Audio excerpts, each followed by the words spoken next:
So moving forward, now we are going to deal with the third particular topic, that is preparation and attempt.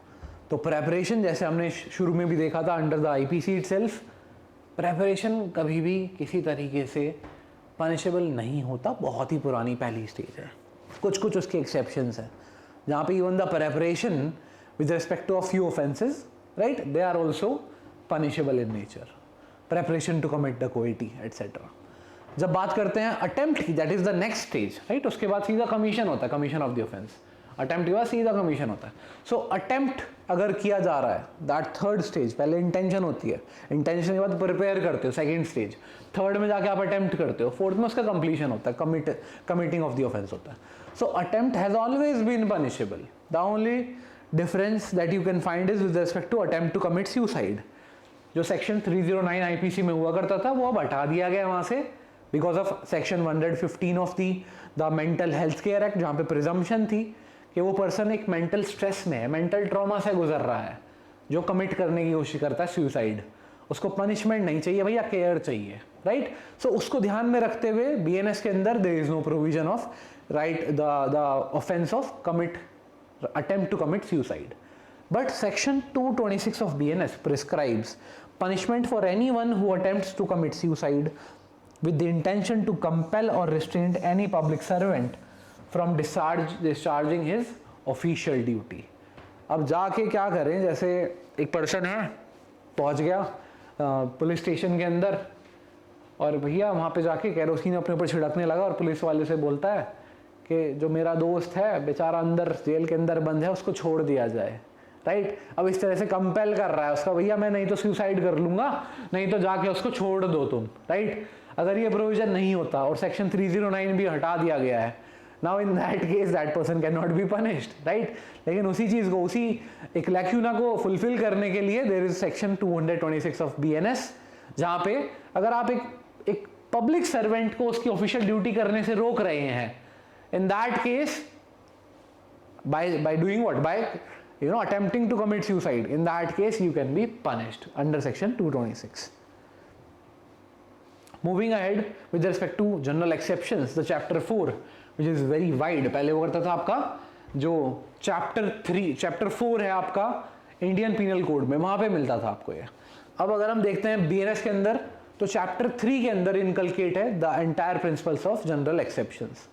The jurisprudence remains intact, कोई भी आपको change इसमें नहीं मिलेगा किसी भी तरह का. The entire law with respect to general exceptions, जितनी भी जनरल एक्सेप्शंस आपने पढ़ी हैं, they are all the same, कोई डिफरेंशिएशन किसी भी तरह का बिल्कुल नहीं है. प्रोविजंस थोड़े चेंज कर दिए गए, प्रोविजन नंबर थोड़े चेंज हो गए हैं अब, right. So here in earlier in chapter 3 of BNS they comprise of sections 40 to 44. IPC के अंदर चैप्टर 4 हुआ करता था, जहां पे सेक्शन 76 से लेके 106 तक हुआ करता था. लास्ट पार्ट इसका ऑफ कोर्स होता था the right to private defence, right to private defence of body and right to private defence of property, वो भी साथ में यहाँ पे रखा गया अंडर द जनरल एक्सेप्शंस. तो this chapter deals with first thing the introduction, the generally क्या क्या चेंजेस हैं पूरे चैप्टर के सेक्शंस के अंदर. Then excusable, justifiable, burden of proof किसके ऊपर होता है. तो विद रिस्पेक्ट टू बीएसए, पहले सेक्शन 105 ऑफ इंडियन एविडेंस एक्ट हुआ करता था, उसकी जगह बीएसए ने ले लिया, बीएसए में दूसरा प्रोविजन हो गया, that has been incorporated here in. Then mistake, accident, all the particular general exceptions have been dealt at length. And lastly the previous year questions. तो अगर हम मेजरली चेंजेस देखें इसमें, तो एक तो है सेक्शन 41 के अंदर, जहां बात करते हैं right to private defence of property extends to causing death. वहां पे एक सटल चेंज जो नोटिस हुआ है वो है, पहले बोला जाता था हाउस ब्रेकिंग बाय नाइट, मतलब सेम है, देखना मतलब सेम ही रहेगा, बस जो टर्मिनोलॉजी है हाउस ब्रेकिंग बाय नाइट, वो जो पहले यूज होती थी आईपीसी के अंदर, उसको चेंज करके अब बना दिया गया है house breaking after sunset and before sunrise. तो उसको चेंज कर दिया गया टर्मिनोलॉजी को कि भैया हाउस ब्रेकिंग बाय नाइट का मतलब है हाउस ब्रेकिंग बिफोर सनसेट, कि सुबह की रोशनी ना निकली हो, और before after sunset and before sunrise, सुबह की रोशनी ना आई हो और जो शाम ढलने के बाद में. तो that particular terminology has been changed under section 41 and then similar change you can notice under section 43 which deals with commencement of the or continuance of the private defense of property itself. वहाँ पे भी यही change है कि जो house breaking bye night हुआ करता था वो चेंज करके अब टर्म बोल दी गई है house breaking your specifically after sunset and before sunrise. बस इसके अलावा और आपको चैप्टर 4 के अंदर या चैप्टर 3 ऑफ द BNS के अंदर जनरल एक्सेप्शंस के अंदर कोई चेंज नहीं है. The jurisprudence is exactly the same. Further when we look at joint and constructive liability, right, जो ऐसे ऑफेंसेस हैं जो जॉइंटली करे जाते हैं एकजुट होके, जहां पे सिर्फ एक अकेला पर्सन नहीं होता, कई सारे पर्सन, दो या दो से ज्यादा पर्सन इन्वॉल्व होते हैं. So that particular aspect is covered under this chapter, and herein first it provides you a brief introduction of joint and constructive liability, then acts done by several persons in furtherance of common intention. जो पहले आपका section 34 of IPC हुआ करता था, right, which is not an offense in itself but it was a rule of evidence only. So अब उसको incorporate कर दिया गया section 3 के अंदर. Then unlawful assembly, common intention vis-a-vis common object, and the questions of course. So section 3 to section 3(9) of BNS, which corresponds to section 34 to 38 of IPC, govern the criminal liability of individual members of such a group for accomplishing the criminal act through a concerted criminal endeavor. एकजुट हो गए, jointly उन्होंने किसी crime को अंजाम देने की कोशिश करी है. Section 3 clause 5 of BNS, which corresponds to section 34 of IPC, deals with the liability of an individual for sharing the common intention and doing an act in furtherance of that common intention, right? So in furtherance of common intention of all itself. Section 61 of BNS corresponds to section 120A of IPC, which describes criminal conspiracy.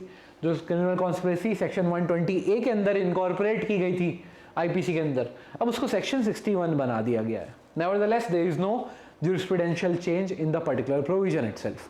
Further, section 190 of BNS, which reproduces section 149 of IPC, provides that where an offence is committed by a member of unlawful assembly in prosecution of common purpose of that assembly, etc., likely to be committed in prosecution of that purpose, any person who is member of the same assembly at the time of commission shall be guilty of the offence. So this particular provision, section 190, now deals with section 141, 149, जिसमें पहले unlawful assembly हुआ करती थी, वो अब deal होती है section 190 के अंदर. So these are the specific joint and constructive liability. इसके अलावा हमने न्यूली इंट्रोड्यूस देख ली है mob lynching, right, that is found under offences against body.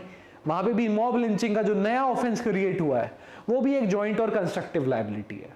वहां पे भी दिया गया अगर 5 या 5 से अधिक लोग एक साथ एकजुट होकर कॉन्सर्ट में एक उन ग्राउंड्स पे जैसे religion, race, language, caste, place of birth etcetera, किसी पर्सन की डेथ कर देते हैं, that is an offence, right. अगर किसी पर्सन को रिवियसर्ट कर देते हैं, that is also an offence. So that is separately dealt under offences against body.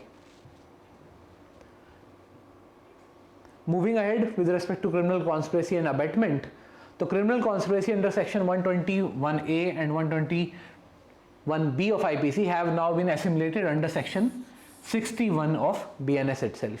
तो क्रिमिनल कॉन्स्पिरेसी को इसी के अंदर डील किया गया है. थोड़ा सा हमने इसकी इंट्रोडक्शन यहाँ पे भी देखी थी, because that is also a particular offense which is joint and constructive as well.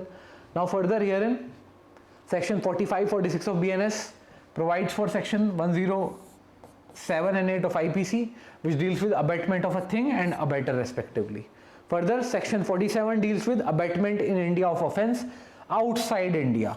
अब इसमें बिल्कुल भी आपको कंफ्यूज नहीं होना है, राइट. अबेटमेंट भारत के अंदर ही हो रहा है, right. Abetment is taking place in India only. India के अंदर ही किसी को अबेट कर रहे हो आप, परंतु क्या करने के लिए? ऑफेंस ऐसा करने के लिए जो इंडिया से बाहर किया जाएगा, right. That was earlier there under section 47. Nevertheless पहले वो सेक्शन 108A के अंदर हुआ करता था आईपीसी में, वो अब सेक्शन 47 के अंदर किया गया है.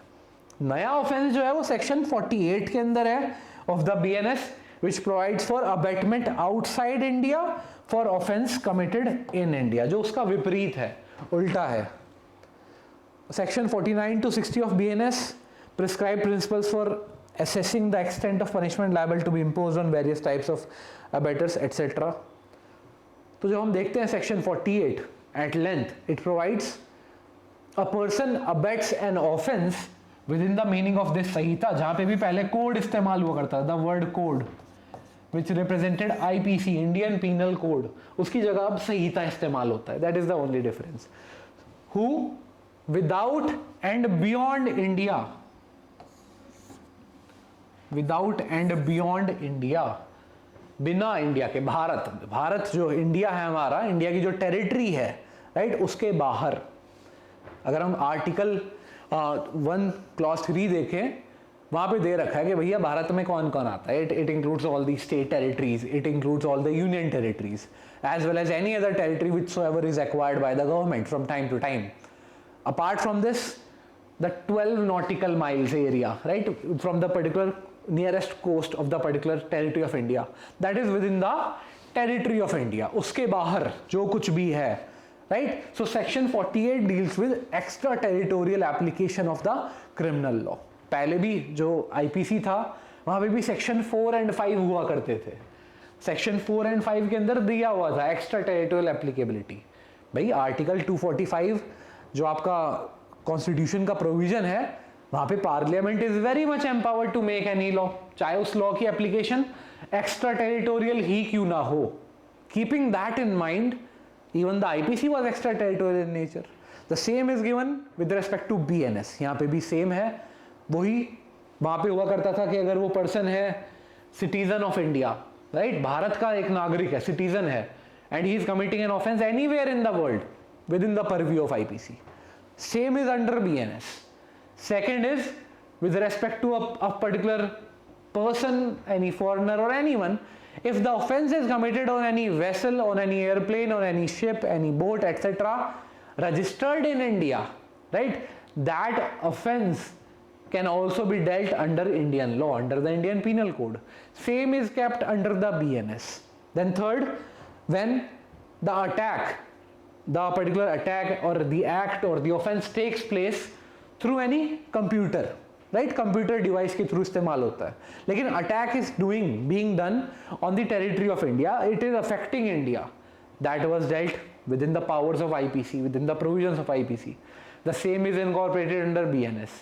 In addition to all those, here section 48 of BNS, it provides अगर कोई person ऐसा है जो without and beyond India, Bharat से बाहर है, डजेंट मैटर क्या है वो पर्सन, चाहे वो पर्सन हमारा एक सिटीजन हो, नागरिक हो, ना हो, कोई भी पर्सन हो, फॉरेनर हो, चाहे कोई भी, right, whenever that person abets the commission of an act in India, Bharat के अंदर किसी भी तरह के एक्ट करने का अबेट कर रहा हो, which would constitute an offence if committed in India, कि अगर वो भारत में किया जाता वो एक्ट, राइट, एक ऐसे एक्ट को करने के लिए भड़का रहा है जो भारत में एक ऑफेंस है, right, that is under section 48. And it says, for example, illustration attached है सेक्शन 48 के साथ में. ए इन कंट्री एक्स, किसी पर्टिकुलर दूसरी कंट्री के अंदर है, भारत के अंदर नहीं है, instigates B to commit a murder in India. चल रहा है पता कहां पे इंस्टिगेट कर रहा है? दूसरी कंट्री के अंदर बैठा बैठा, और बोल रहा है भैया जाके इंडिया के अंदर आप मर्डर कर दें, राइट, कहीं और किसी और कंट्री में बैठ के फोन कॉल करके बोल रहा है भैया इंडिया में करा दो, राइट. जैसे हो सकता है कोई टेररिस्ट ऑर्गेनाइजेशन है, किसी और कंट्री के अंदर है, और वो टाइम टू टाइम पे ना लोगों को, जैसे फॉर एग्जांपल पाकिस्तानी है, तो वो क्या कर रहे हैं, कंसंट्रेशन कैंप, अलग अलग तरह के कैंप चला रहे हैं, ट्रेनिंग कैंप चला रहे हैं, and they are training specific people और चिल्ड्रन स्पेसिफिकली कि जाइए आप भारत के अंदर बॉम्बिंग करें, ये काम करें, टेररिस्ट एक्ट करें. So that aspect is now covered under section 48. That person चाहे किसी भी कोने में बैठा हो दुनिया के, अगर वो अबेट करता है किसी को भी कि आप जाइए भारत के अंदर ऑफेंस करें, right, in that case that person can be dealt under section 48 and that person can be punished for the same. So A is guilty of abetting murder in this case, चाहे वो किसी और country में क्यों ना बैठा हो. Moving forward, when we look at section, or you can say the chapter 7 of the book or the 7th topic itself. I should refrain from saying chapter of the book, but it's about the topic itself, right? जो major changes है उस topic के अंदर. So herein offenses against the state and offenses against the public tranquility. क्या क्या है? The chapter deals with firstly the offenses against the state, then it deals with the evolution of law of sedition in India. Law of sedition develop कैसे कैसे हुआ था, right? किस किस तरीके से थोड़ा पहले डाइल्यूट हुआ, फिर और थोड़ा एक्सपेंड हुआ, फिर मिसयूज होने लगा, फिर भैया एबेंस में रख दिया गया, फिर बीएनएस के अंदर उसकी जगह ही नहीं दी गई. फिर act endangering sovereignty unity of integrity of India, section 152 of BNS, the new face given to the law of sedition, but not against the government this time, against India, against the sovereignty integrity of India. Then offense against public tranquility, of course. So chapter 7 of BNS from section 147 to 158, which corresponds with chapter 6 of Indian Penal Code, deals with offenses against state itself. Herein अगर हम देखें chapter number 11 of BNS from section 189 to 197, it deals with offense against public tranquility. That is offenses in between offenses against the state and those against a person itself. जैसे हो गया आपका एफरे कर दिया आपने, राइट वगैरह कर दिया आपने, right? So those offenses are offense against the public tranquility. अब वो चैप्टर 11 के अंदर आते हैं. पहले आईपीसी के अंदर थे चैप्टर 8 सेक्शन 141 से 160 तक. थोड़ा ऑर्गेनाइजेशन किया गया उनका, जैसे अगर कई तरह की एग्रावेटेड फॉर्म्स थी ऑफेंस की, उनको एक ही सेक्शन के अंदर अलग अलग आपका सब सेक्शंस बना के प्रोवाइड कर दिया गया. तो एक सिस्टमैटिक मैनर में दे दिया गया. अब so starting with this is a clear comparison with respect to offenses against state which were earlier found under IPC and secondly which are found under the BNS. तो अगर हम देखते हैं waging or attempting or conspiring to wage war, waging war का जो offense हुआ करता था, that was under IPC from section 121, 121A, 122, 123. अब वो मिलता है हमारा section 147, 148, 149, 50 of BNS के अंदर. Then assaulting the president of India or governor of any state with intention to compel, restrain, exercise lawful powers, section 151 के अंदर आ गया है, जो पहले वह section 124 of IPC में हुआ करता था. Then sedition, as we have already noticed, it is now omitted under the BNS, जो पहले हुआ करता था section 124A of IPC के अंदर. Then act endangering sovereignty and unity, which is now found under section 152 of BNS. पहले क्योंकि law of sedition था तो इसलिए इसकी जरूरत नहीं थी. Then further waging war against any power peace, governor of India, government of India, कोई पर्टिकुलर कंट्री है, पहले एलिड पावर्स हुआ करती थी, अब फॉरेन पावर्स बोल दिया गया. थोड़ा जो वर्डिंग्स हैं चेंज कर दी गई हैं, प्रोविजन चेंज कर दिए गए हैं. पहले 125, 126, 27 में होते थे, 153, 54, 55 में होते हैं. Then permitting or aiding or negligently suffering the escape, harboring a state prisoner, section 157, 58, 56 के अंदर डील किए गए हैं. So this is the new structure of offenses against the state. When we look at section 152, this particular section, this particular provision, this particular offense is now trying to, you can say it is now trying to develop, or you can say adopt the way a person is going to deal and a person can affect the sovereignty, integrity and unity of India by maybe through his words. किसी को भड़काना, right? किसी particular public को भड़काना, किसी section of people को भड़काना, जिससे क्या effect होगा? sovereignty of the country, sovereignty of India, unity of India, integrity of India. Those specific acts are now dealt under section 152. जो लॉ ऑफ सेडिशन था उसकी एक सबसे बड़ी वीकनेस थी, या कह लो एक ड्रॉबैक था. It was against the government. अगर गवर्नमेंट के अगेंस्ट में कुछ बोल दें, which ideally should not be an offense in itself, right? We live in a democracy. We have the right to dissent. We have a right to express ourselves. We have freedom to express ourselves. So in that light, we have noticed even earlier, sedition के ऊपर काफ़ी लांछन लगते रहे. इस तरह से बहुत उसका ना रिस्ट्रिक्शन होता रहा उसकी एप्लीकेशन का. तो अगर हम देखें अब बीएनएस के अंदर सेक्शन 152 दे दिया गया, जिसके अंदर प्रोविजन ऑल टुगेदर चेंज कर दिया गया. It is with respect to it is targeted towards the sovereignty, integrity and unity of India. साथ में सेडिशन के अंदर ये चीज क्लियर नहीं थी that what is the mens rea. अगर हम सेक्शन 122 पढ़े, it says whoever purposingly, first type of mens rea which has now been prescribed, थोड़ी सी हमने इसकी बात करी थी जब हम टॉपिक नंबर 1 देख रहे थे। देन सेकंड, नोइंगली, जानकारी होते हुए क्या करते हैं, बाय वर्ड्स आइदर स्पोकन और रिटन, या तो बोल के या कह के या लिख के, और बाय साइंस और बाय विजिबल रिप्रेजेंटेशन, और बाय इलेक्ट्रॉनिक कम्युनिकेशन। अगर हम देखें लॉ ऑफ सेडिशन, वहां पे इलेक्ट्रॉनिक कम्युनिकेशन नहीं हुआ करते थे, लेकिन यहाँ पे अब इनकलकेट किए कर दिए गए हैं, ऐड कर दिए गए हैं। तो even if a person is saying something, expressing himself you know with his particular phone in his hand, और कोई सोशल मीडिया प्लेटफॉर्म पे जाके कुछ ट्वीट कर रहा है, कुछ लिख रहा है, कुछ अपनी पोस्ट डाल रहा है, कोई इमेज डाल रहा है, नाउ इन दैट सिचुएशन, और by use of financial mean which is very brilliant to introduce and inculcate here, किसी तरीके से पैसों का इस्तेमाल करते हुए, और अदरवाइज या फिर इन्हीं के जैसा कोई और एक्ट करते हुए, क्या करते हैं, एक्साइट्स और अटेम्प्ट्स टू एक्साइट सेसिशन, यानी कि किसी particular area which is part of the territory of India, उसको हटा देना, उसको निकालने की कोशिश कर रहे हैं, यूनिटी ऑफ द कंट्री के ऊपर अटैक कर रहे हैं, और आर्म्ड रिबेलियन करने की कोशिश कर रहे हैं, of certain subversive activities, or encourages feelings of separatist activities, or endangers sovereignty or unity and integrity of India itself. Separatist activities कि भैया इस पर्टिकुलर एरिया को भारत से अलग कर देंगे, राइट, इस तरह के आप काम कर रहे हैं, इस तरह के आप एक्ट कर रहे हैं, इस तरह के आप भाषण दे रहे हैं, इस तरह के आप कोई फाइनेंशियल हेल्प कर रहे हो किसी की, या फिर इलेक्ट्रॉनिक कम्युनिकेशन का इस्तेमाल करते हुए ऐसी कुछ बातें कर रहे हो आप जिससे आप लोगों को भड़का रहे हैं।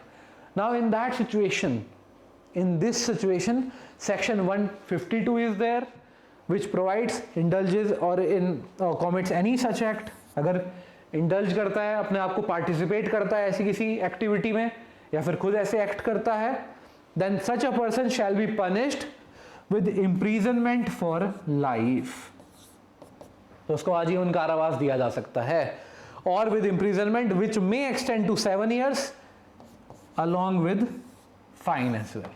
तो 7 साल तक की सजा हो सकती है उसको, राइट, साथ में फाइन हो सकता है, या फिर life imprisonment. It depends on the particular the impact, जितना ज़्यादा हाई इम्पैक्ट होगा, जितना ज़्यादा आप सक्सेसफुल रहेंगे ऐसे ऑफेंस को अंजाम देने में, उसका क्या एक इम्पैक्ट निकलेगा, इफेक्ट क्या होगा उसका, उसके हिसाब से आपकी पनिशमेंट वेरी करेगी। So it is starting from it is the minimum punishment prescribe नहीं है, दी गई भैया 7 साल तक की हो सकती है, या फिर सीधा फिर लाइफ इम्प्रिजनमेंट हो सकती है। The explanation further provides that comments expressing disapprobation of the measures or administrative or other action of the government with a view to obtain their alteration by lawful means without exciting or attempting to excite the activities referred to in this section do not constitute an offense under this section.